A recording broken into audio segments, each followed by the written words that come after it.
A couple people have mentioned that they have questions, and I'd like to hear some of your experiences from your practice and during the week. We're going to do a lot of really cool stuff today, so you're going to have a good time today. It's probably in the pre-talk, because they should know at that point that they don't have to keep up with you. They can just imagine it, or whatever happens, happens, do nothing. You don't even have to really listen to me, because your subconscious mind is going to pick it up.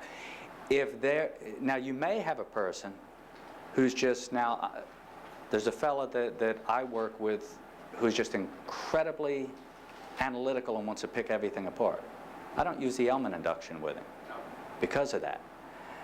But at the point of training that you folks are now, I'm just going to tell you that the element induction will work for most people. If you find that it just doesn't work for that fella, it's not foolproof. Just switch to the other induction that you've been given. Move them around. Like I said, when people come in, I like to do the pre-talk first and then the intake. But you can't always do that. If the person sits down, they really want to tell you their situation. And again, the question was that when do you do the testing for visualization and so forth? You sometimes have to be a little flexible with that. If the person comes in, they want to tell you their situation first. They sit down and just start rattling this off to you. Flip-flop it. Do the intake first and then do the pre-talk. It's really not that critical.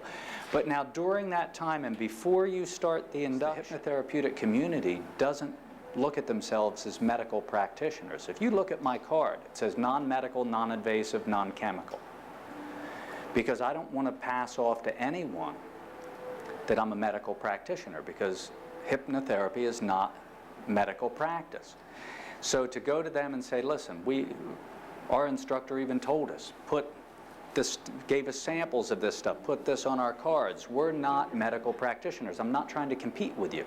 I want to work with you. I want to work with you for the benefit of the patient or client. It says, well, I don't believe in past lives. Who are they to say that the other person's wrong? If the tool works, use it. So in effect, what I'm saying is you don't have to trick them to find out if somehow they're trying to fake you out, or say, it doesn't matter, because when you're up to your butt in alligators, it's hard to remember the prime objective was to drain the swamp. If you're trying to help the person, that's where your motivation should be.